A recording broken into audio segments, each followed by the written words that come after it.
త్వరగా వాడి గతం గుర్తొచ్చేలా చేయండిరా. స్టోరీ కంటిన్యూ చేయరా. వీడి పేరులో ఉన్న సంతోషం వీడి కళ్ళల్లో కనిపించటం లేదు.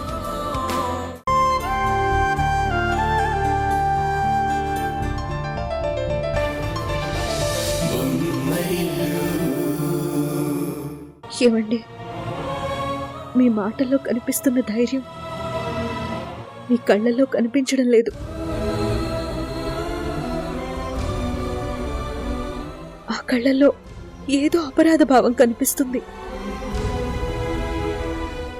మీరు నా దగ్గర ఏమైనా దాస్తున్నారా? దయచేసి నిజం చెప్పండి. అబే ఛా, నీ దగ్గర నేనేం దాచట్లేదు. అయినా నీ దగ్గర దాచడానికి నా దగ్గర ఏముంటుంది? లేదండి, మిమ్మల్ని చూస్తుంటే నాకేదో భయంగా ఉందండి.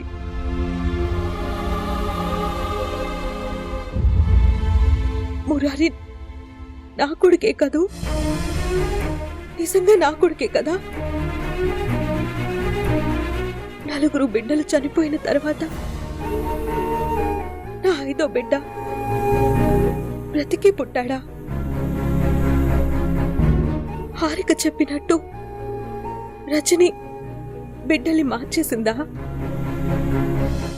మార్చేసింది కాబట్టి తనకు మీరు అడిగినప్పుడల్లా డబ్బులిస్తున్నారా? అసలు ఉషకి రజనికి సంబంధం ఏంటండి? సునంద, నీ ప్రశ్నలన్నిటికీ సమాధానం నువ్వు మురారి మీద చూపిస్తున్న ప్రేమలోనే ఉంది. మురారిని నీకన్నా ఎక్కువగా ప్రేమించే తల్లి ఈ భూప్రపంచంలోనే లేదు. ఆ భగవంతుడు వేయించిన బంధం మీ ఇద్దరిది. అలాంటిది మీ బంధాన్ని ఈ మనుషులు విడదీయగలరా? అలా జరగదు, అస్సలు జరగదు. అసలేం కాదు.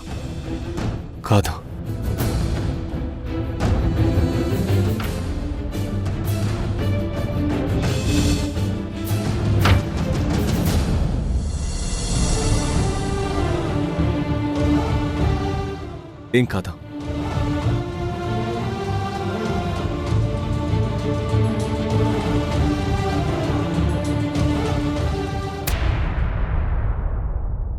అబద్ధాలు చెప్పింది చాలు తరుణ్.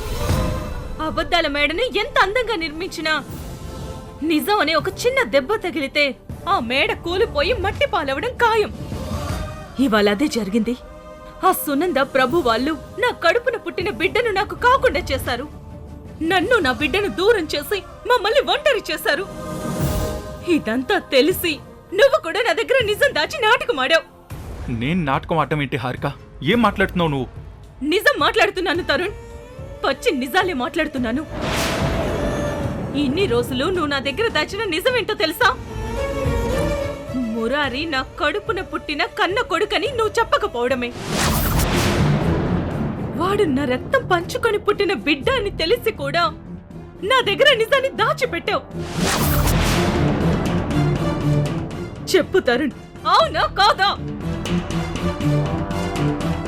ఏ బంధం లేకపోయినా మురారి నన్ను చూసినప్పటి నుంచి ఇప్పటిదాకా నా మీద చూపిస్తున్న ప్రేమ ఎందుకా అనుకున్నాను.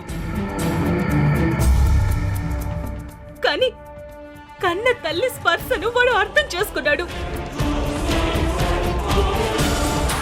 నేను మాత్రం నా భర్త నమ్మి మోసపోయాను. ధర్మం వైపు నిలబడేవాడు శత్రువునైనా ప్రాణాలతో కాపాడాలని చూస్తాడు. కాని స్వార్థంతో అధర్మం వైపు నడిచేవాడు కన్న బిడ్డ కోసం తల్లడిల్లిపోతున్న భార్య గర్భశోకాన్ని కూడా తన అహంకారానికి బలి తీసుకుంటాడు. నువ్వు చేసింది కూడా అదే. ఇన్నాళ్ళుగా నీ నిజాయితీని నమ్మిన నన్ను పరమ మూర్ఖురాల్ని చేసావు కదా.